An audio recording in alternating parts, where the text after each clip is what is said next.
Welcome back to another Perspective Shifted podcast. I'm back with George Musa again. Welcome, George. Thank you. We had so much to say in the last podcast, and we thought let's cap that at 1 hour and let's just meet up again and go again. Finish the rest of it. There was so much to say, and I'm sorry my voice is still barely there, but we'll continue on. Mate, for those who haven't seen the last podcast, we suggest you go and watch that before you watch this one or listen to it. But following on from what we spoke about last time, we're going to continue on with, I guess, the things and just raise awareness around processes of the healing stage, feeling and healing stage, let's call it. So another topic we wanted to start off with was, talking about your ex, and I guess the next step after their separation is your ex and the rebound phase, let's call it. So you want to kick off with that, and I guess the initial dealing of the news, let's say, with your ex is now with someone else. Yeah, obviously it's going to be shocking for you to hear. Right? You're going to be flooded with a mixture of emotions. But you got to learn to manage the jealousy, the anger, not be spiteful about it in terms of don't try and attack it. Don't try and get involved in their new relationship. Don't stalk them. Don't post shit about them on Instagram. Don't go badmouthing her or him, telling other, because it will get back to them. If you really want someone back, as I said, no contact. 70% of rebounds don't work. Proven statistic. Because people have not had time to heal and they're just trying to fill a void. So they just need to grab someone else, 2-3 months, he's not like my ex. They're still processing their ex. So then when they compare the new person to them, you're not going to have the same connection with someone after 3 months to someone that you've been with for a year or 2 years or 10 years. So then it fizzles out. And you touched on the fact that there's a level of how would you say, like you feel salty, you feel anger, you feel like this. She said she wasn't ready to be with me. Yeah, you feel betrayed, like a betrayal, for example. When really, in fact, it's not a betrayal because you're no longer with them. No, that's right. It's not together. What would you say? You obviously mentioned about not being a creep about it and trying to sabotage, I guess. Respect their boundaries. I guess you just got to let that be. Yeah? As we said the last time, let them. Yeah, it's something that they've chosen to do. You don't have a say in it. It's obviously not. You're not in a position to say to do or say anything. That's right. And again, and we'll continue to say this till the cows come home, and that is to remain focusing on you. Yeah. Keep focusing on yourself and not worrying about what that relationship means or how long it's going to last. Not your problem. It really isn't. And although I guess let's preface by saying we're not trying to encourage or guarantee that doing these things will get your ex back. No, for us, we're just trying to. It's never to get someone back. It's to help your healing journey. Yeah, and that's what it's always got to be about. Yeah, because there's no guarantee. Like this is not like the foolproof way of getting your ex back. These are just no. I things. think only 30% of exes come back, which is not a lot. Not a lot, no. And I guess every you relationship is different, so every person is different. It's different how it ends. It ended. Right. It's different how it continues. Sometimes they're here for a season. Sometimes they're here to teach you something. It's just how the world's going to work. Yeah, I had heard once. Sometimes they're just they're just in your life for a season. So that's pretty powerful. Pretty crazy to think about, right? Because you would think people, I've had this mentality of never say never, never say forever. Yeah. And that's what I've learned through my experience that, in order to keep something, you need to keep growing and keep watering it and keep feeding it if you want it to stay alive. Yeah. And that could be anything from a plant to a relationship to a business. Anything. You can use it however you want. Yeah, 100%. I agree. And I would probably, I'm assuming you would agree with me, not going for vengeance or revenge with the new partner or anything like that. That's the worst thing you can do. Is try and sabotage it and attack it. Because if you did have any chance of getting your ex back, yeah, fuck that up. well and truly. Yeah. And something that I remember you saying about, attachment styles in one of the previous podcasts. What would you say? You wanting your ex back. What kind of attachment style is that? Oh, you always got to try and become a secure attachment style. I think the first thing you would need to do is understand what went wrong or why it ended. If you can understand what you did, it might help you understand why they're doing what they are doing. You got to get to a point where you grow. If you can grow and have a low attachment, you will be all right in the end. Just don't rush it. Don't rush it. Don't think that because one person is with someone else that you may not get them back. It might have not been your time. I know people who've gotten back after 15 years. Right? That's what they chose to do. It's what they chose to do. I'm sure there's millions of people that have gotten back together 1, 2, 3, 50 years later. Yeah, and I have actually heard stories about that. Yeah, I've heard that as well. A whole generation or two later. I heard someone say something, it's probably a couple of weeks ago, about they had a anxious attachment style and they were begging and they were pleading and they were chasing.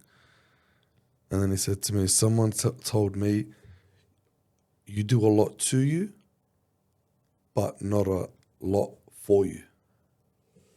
And I was like, what do you mean? And he goes to me, well, I've been going out heaps. I've been drinking. Doing all the things that coaches tell you not to do and self-medicating. So he goes, I was doing a lot to myself, but not for myself. And when he said it to me, I was like, bro, that is crazy. That's unreal. That's crazy. You know? That goes back to the topic of self-care. Yeah. Yeah. Yeah. Let's so we're dealing with let's say your ex is rebounding. What if we take it back and say, what if your ex had cheated on you? Like, what would you? How do we process that? The first thing you got to do is process the information, without losing your mind, without getting angry, without abusing them. Everyone who finds out news just goes for the kill. Rings them up, goes and says, you're a cheater, you're this, you're that, you're scum, you're the... And then wants to keep blasting them, shame them on the internet. All those toxic things that you should be looking to not do, we've all done it. Right? We've all done it. Instead of trying to heal yourself and accept what's happened, we want to inflict more pain on someone else. All right? That doesn't make you feel better. As a retaliation method. Yeah. To try and get even, to get them back. So it's funny that obviously we're here to sort of guide people as to the things they can do that serves them better.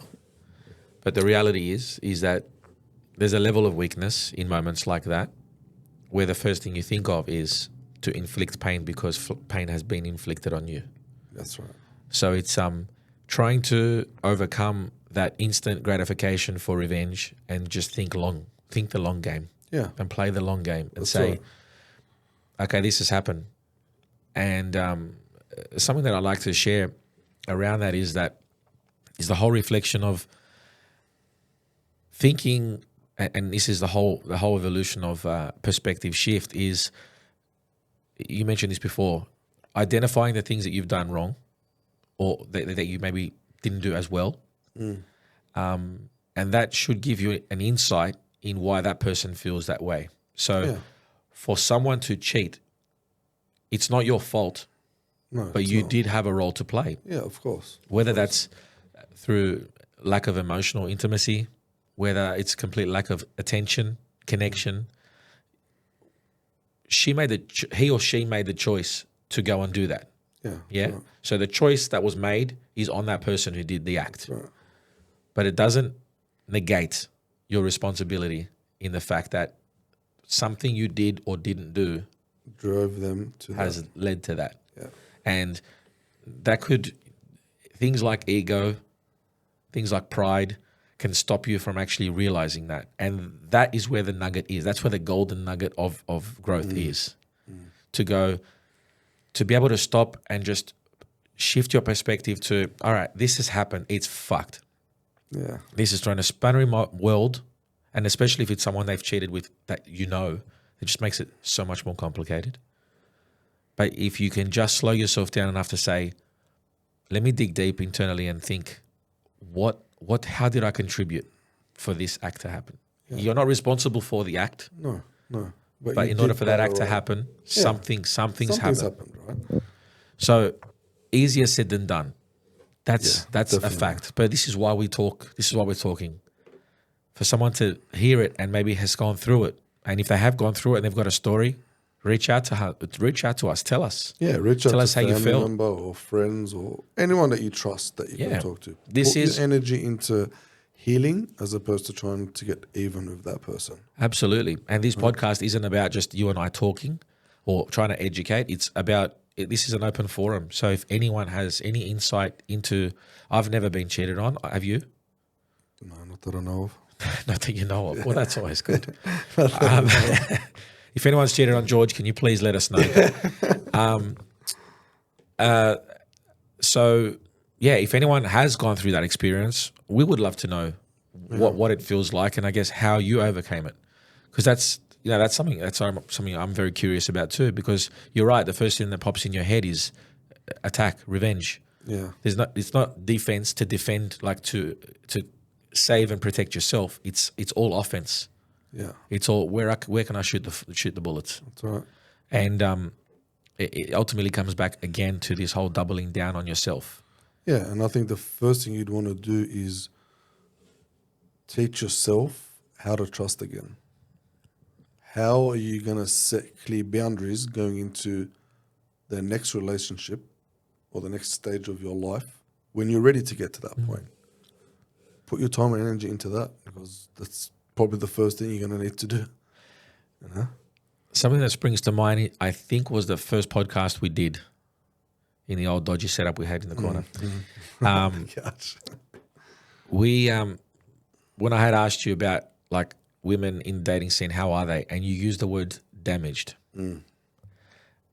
Cheating obviously probably plays a big role in that, and I don't know what the ratio of men to women who cheat, but that is obviously something that is very emotional and psychological.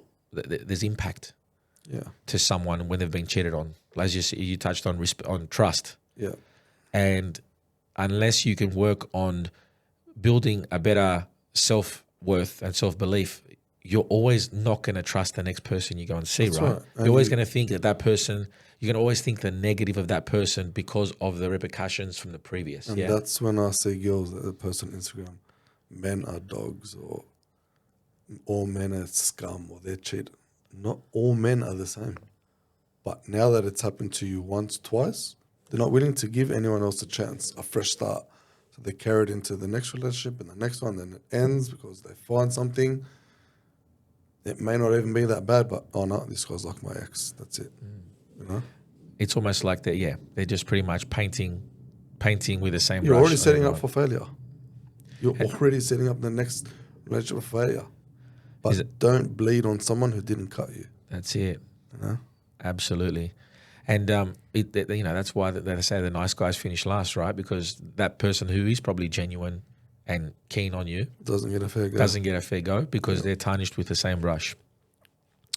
You've used the phrase monkey branch. Tom, can you give me some So monkey branch info. it's a behavior that an ex will reach out to you and then leave again. Reach out to you and then leave again. It's like a game of cat and mouse to them. I think it's the worst thing anyone could ever do. Because what most people do when they do monkey branch is they are still in this relationship with you, but then they've found someone else already. So they'll want to leave, but they won't. So they'll go and see someone behind your back. Essentially, it's cheating. But then when that person is not what they want, they'll come back to you. And then if that one didn't work, they'll just monkey bench to someone else, but not actually leave you. So you're still in a relationship at that point? Yeah. Wow. Yeah. That's, and you asked me before about an ex coming back and would you take one back and stuff. Would never, ever, ever take back a monkey bencher. It is the highest form of disrespect you can ever do to a person. Right? To play with their emotions, their heart, their mental health like that and think it's okay, because the monkey bencher thinks it's okay because they're in the relationship talking to someone behind your back, but I'm not doing anything wrong. I'm just talking. Yeah, that's called emotional cheating. Yeah. Yeah? And I think that's in some forms more dangerous than the physical act. Yes, definitely. Because if someone is being emotionally connected with someone else, then they've completely disconnected from that person in the relationship. What advice or what would you say are some of the indicators, red flags if you want to call, to the person on the receiving end of a monkey brancher? How can they recognize someone, or what are the signs to look for when it's happening? Taking their phone into the bathroom, wanting to check your phone, trying to put the guilt on you, like, oh, how come I don't have your PIN? Oh, what's your PIN number? Turning your phone upside down all the time, leaving your phone in the bedroom when you're both on the couch, stuff like that, So they're putting the onus on the other person to try and put them in the spotlight, so then they're not really shown. That's right. Wow, It's sketchy. Yeah, it is. Definitely is. I was trying to think if I've ever had. I was probably with someone that did that. But they always used to try and shift it on me, And in the end, they were the one doing wrong, not me. And how do you navigate that? You got to prioritize yourself. You got to set clear boundaries and say, hey, what's the reason you need to take your phone into the shower? Are you talking to someone else? Why do you feel you can't unlock your phone in front of me? Why is your phone like that? Why can't you just open your phone here if she's, or he, she, or she, whatever? You're sitting there, but you're doing these ones. Why? I was saying, actually, I had a friend tell me that his missus was monkey branching. And the reason how he found out was that the name of the person was saved as settings. So on the iPhone, it lit up and it had settings. But it didn't have the setting icon. And on the iPhone, it's got the message, like the bubble. Yep. And he looked at it and he was like, what the hell? Like, why is settings messaging you? She went to the extent to make it look like a settings notification. Wow. I was like, I'll give it 2 points for being creative. That is very creative. Well, I've never seen that in my life. Obviously people will name a guy as a girl as a guy, but this, when he took the phone, he showed me the photo on his phone of her phone, it was setting. Oh my God. Jesus Christ. In that moment, as the person from the receiving end, is that a instant dismissal? Is that pretty much? I think so. If someone there's no coming back from that, is there? If someone can't prove to you that they're not doing anything wrong, or they don't have good reasons to justify their actions, then I think you got to walk away. And that's a case of having your own, like, enough respect for yourself to go. Do I really need to go through that? Yeah, that's right. And some people, I guess, can't find that differentiation between one and the other, right? That's right. What are some of the, I guess, key indicators? I think we briefly touched on this in the last episode about, taking your ex back and things like that. How would you know if your ex wants you back? What would you say some of the signs?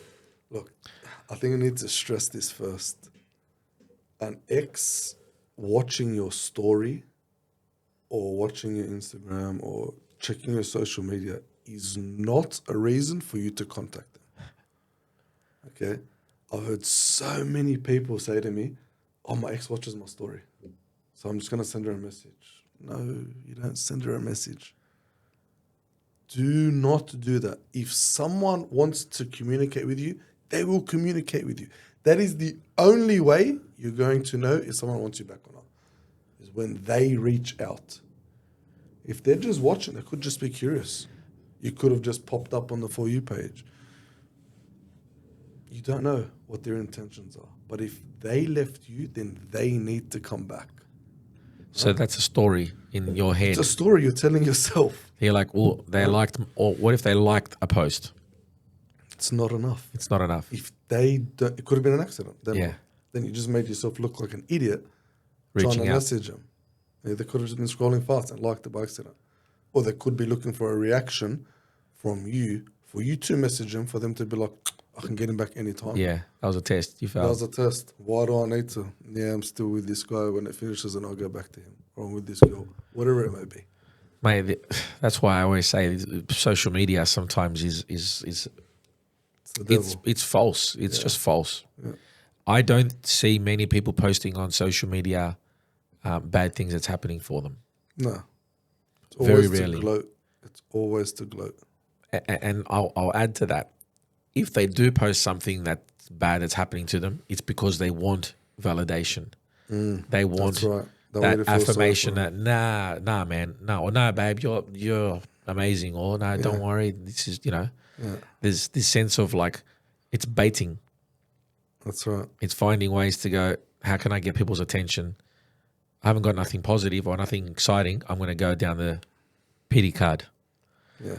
Anyway, tell me, how would you know if your ex wants you back? So you've said about social media. What are some of the other signs? Yeah. Like they might ring you or message you to catch up. I think that's the only way you can take it serious. And as I said before, don't be so eager. Don't say, yeah, let's go tonight. If they message you and say, what are you doing? Tell them what you're doing. Or wait a day and then reply, oh, sorry, I've been busy, been at work. Whatever it may be. Don't be so eager because someone's contacted you. So don't be Remember, as accessible. yes, this person left you. They need to earn all their rights again. All of them. Right? But if you just give in, as I said before, it was easy to get you once, it's easy to get you twice, it's easy to treat you like shit the second time, just as they did the first time. Right? If they ask for a friendship, I'm on the fence, but I think my answer is going to be no. I was about to ask you that. Yeah. The let's just be friends thing. Yeah, I don't think so. Someone is always going to end up hurt. So why put anyone through that? Right? The feelings are going to come back. He's going to want to hook up. It doesn't work. It doesn't work. You know? And is that if they've mutually broken up and they want to stay friends? Is that the same as even someone saying, look, I don't want to be with you, but let's just stay friends? Either way, I wouldn't stay friends with an ex. Right? There's no need for it. Well, there's a risk there, right? Yeah, there's a risk. And if they left you, then you're the one going to get hurt. So don't Because put you're yourself- still attached. Yeah, so don't put yourself in that situation. When they contact you, they may want you to, or they may want to talk to you. They may be at the point where they can admit their faults, their mistakes. It's probably a good idea to maybe want to hear them out if you are interested in the idea of getting back together. As I said, you don't take someone back straight away. Right? You don't give them what they're asking for now. Just take it slow, pay attention to the consistency and how much effort they put in. I think that's the best way to approach it. And the old habits and patterns as well. I think if someone has changed, the first thing that changes is their pattern. Yeah, that's right. And if you start to see the same things come back, then that's when you, I guess, have to question yourself, how legitimate, how serious was this change, or is this change just to entice to get back? That's right. I guess we've been raving on about the do's and don'ts, but let's talk something more positive and let's go down the path of moving on. So there's a level of acceptance, there's a level of feeling, healing, and you're in a position now where you're ready to make a new, you're ready to date again. You're ready to find a new relationship. Give me some insight, I guess, on when you know you're ready. I think once you've found peace, once you feel your closure, and once you can accept that you're okay to be by yourself, you're okay, and I think I spoke about this before, go on a date and not go on a second date. You're okay to try and talk to 50 different guys to see if you can resonate with one of them, or 50 different women. Being okay with you first is an indication that you're probably ready to start speaking to other people. Otherwise, you're just starting that avoidance cycle again and again and again. Would you say that also taking in to a new relationship, the clear understanding that whatever's happened to you and whatever trauma you've had from previous relationships are not something that a new person is judged on? Yeah, of course, but that's always going to happen. There's always a wall, yeah? You're always going to have a wall. You should enter every relationship with no baggage. If you can't do that, then you're not ready to date. You're not healed. Because it's more about you entering, right? It's not necessarily about the other person. No. I think in the equation, there's more to qualify on yourself rather than whoever you're meeting. Because if you have your morals, if you have your vision, your goals, and the person you are, your values, if they're all your checklist. Yeah. So it's just going out and finding someone that aligns with that. Yeah. And obviously sometimes not everything aligns, but if there's a connection there. As I said, you got to build what you want. Don't just get with someone else to seek some validation or to fill a void that you've been missing for 3 months, or to get some sex because you haven't had sex for 3 months. So you're just going to go and find a girl or find a guy and be like, I need to get a fix now, and then that's it. Yeah, it's interesting. And look, some people are never ready because they've been scorned or burnt a bit too hard. But I think this is why we, again, consistently repeat that you just got to keep working to find the best version of yourself that you're willing to then have someone enter that circle. Mm-hmm. Get yourself to a point where you're excited to go and meet new people. You're excited to let people in. You're excited to make new friends, new relationships. Once you're at that point and you're good with you, it will make dating a lot easier. Right? And you attract what you put out. Yeah, that's right. Your energy, and I don't know if people believe in energy. I didn't for a long time. Do you now? Yeah, definitely. I won't associate with people who don't match my energy now, especially negative energy. Not interested, man. I had people up my ass my entire life. Does not interest me one bit anymore. Define negative energy. People who put themselves down, people who talk down on other people, people who don't have positive things to say, right? If I'm having a conversation with you and me, and you're always down, or we meet up and I'm excited, I'm like, let's go to dinner, and the conversations, I'm like, fuck, man. I get home, I'm like, what do I waste my time for? Yeah, because it rubs off on you. Yeah, right? It rubs 100% it rubs off on you. And then the next day you're thinking, fuck, man, like, I didn't go out for 2 weeks, and when I met up with my man, he's depressed. For me, the victim mentality is my biggest, just no thank you. Yeah. The people that feel, and again, like you said, everything's happening to them, not for them. That's right. So it's like the world is out to get me. Yeah. There's almost a level of paranoia. Who can change that? Well, no one but them. That's right. And it's very hard because they're the people that anything you say, they don't receive. You can give them a piece of something that's going to say, wow, I think of that differently. most people that are in a victim mentality also are very closed-minded. Yeah, they're not open to change. Because I their don't story is the understand only why story. People are not open to change. I can't stress it enough. I don't know why. Like people stay in a job for 20 years. One, because they're comfortable and don't do anything else, or because they really enjoy it. Ask someone, if you know anyone that's been in a job for 10 or 20 years, ask them, why are you still doing it? Why are you still doing it? And they're always going to say, because it's comfortable. I can't be bothered finding another one. Definitely. You know what's interesting about that? That person in that job for 20 years, they haven't evolved, right? They're the same. But I'm sure the company and everything around them has. Yeah. So it's not that nothing has changed. It's specifically that person who is not willing to change. They still go to the same job thinking they're doing the same thing. They themselves might even be doing something different. But in their mind, it's just the same. But the whole business could have been completely evolved in 20 years, which really the reality now is that any business in 20 years, if it hasn't evolved, is dead. That's right. So that's the scary thing, that their whole environment around them is changing and they're not, there's no buy-in from them. They just think it's just the same day in, day out, and they still complain that it's the same. Yeah. Someone said to me once, stay away from still people. Still negative, still broke, still in the same spot.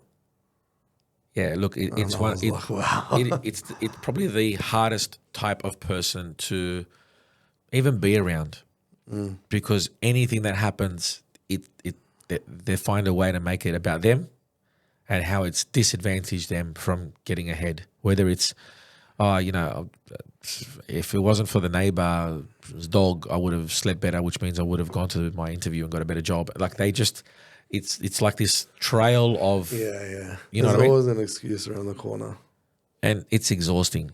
Yeah. And the reality is you choose whether you want to be surrounded by people like that, or you find yourself being around people that feed you energy. Everything is a give and take. And I don't know if I can say this verbatim, but I only saw this morning. And everything in life is give and take. We breathe in oxygen and breathe out carbon dioxide. Trees breathe in the carbon dioxide and give oxygen. So everything has a give and a take. So everything's transactional.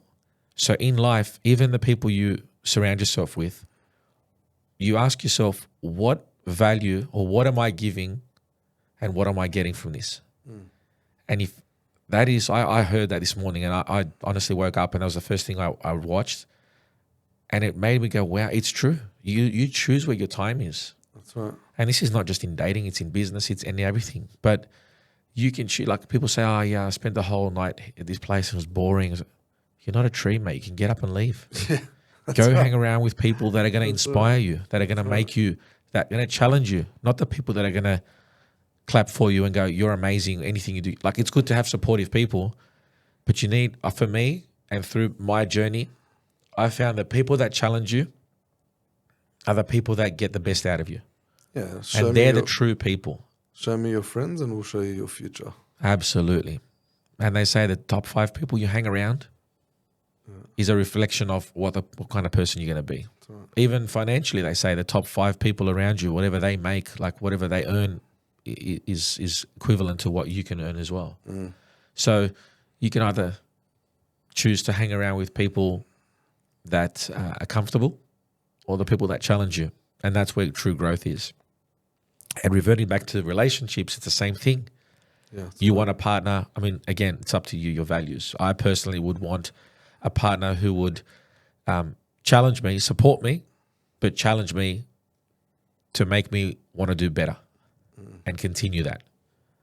And it'll get the best out of me, and in return, that person will get the better version of me too. Yeah, that's right. Anyone who just wants to be complacent, and that's fine as well. You choose that life, but then you can't complain about that life. Yeah. Because that's the And life that's you the chose. biggest thing you see, right? People are stuck in the rat race and all they want to do is complain. It's everybody else's fault. Yeah. So shift that perspective. Think, what can I do to move the needle? What can I do if I want to be there and I'm here? What steps do I need to take to get there? And the key word in that phrase is steps. Yeah. A lot of people see point A and point B and they see it so far away because they see it as a line. So I can't do this like on camera, but imagine drawing a line in the bottom right corner of the page and then a dot at top right corner of the page and then do a line. If someone sees where they are and where they want to be, how hard is it to get there when they just see this scaling up line? Yeah. But if you start drawing, and I'm drawing steps for anyone that's listening to it on Spotify and they can't see what I'm doing, if you draw steps and at each step there's a little win or there's a little achievement, how much more motivated are you going to get to the top when you've instead of saying, achieved how your long first? is it going to take me to get there? People are always like, look how far away it is. But no one can get to the upstairs without taking the first step. That's right. So you start achieving the first goal, and that's going to excite you to get the second one. A lot of people say, I need motivation before I start. You need discipline before you start, and then the motivation comes from the discipline. That's right. If you discipline yourself to make one step, your motivation kicks in and say, I'm motivated now to take my next step. I like that. Motivation doesn't get you off the couch. No. Discipline does. Of course. So there's so much in that. We'll keep this one a bit shorter than the last one. Yep. But yeah, thanks for coming on again. Thank you. As we said in the last one, we do have a few guests coming on. So we're going to reach out to a few other people, Yep. inspirational people, maybe not all about specific topics, but generally we'd like to talk more about the relationship side of things. Yeah. We're open to doing general chit chat. If you do want to be a guest on, ask us, message us. Yeah, reach out. And you don't have to be some inspirational speaker. We definitely are not a photographer and a mechanic. Yeah. But, it's the power of the cameras make us look better, I think. And the editing. And the editing, yeah.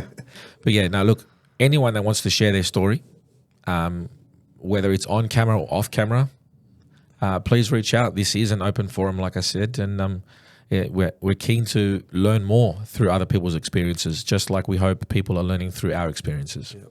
So that's it. Please don't forget to like and subscribe to our YouTube, to Spotify. Shortly, it'll be Apple Podcast as well, YouTube, Instagram, things like that. And we appreciate your support. We'll see you on the next one. Yep. Thanks, George.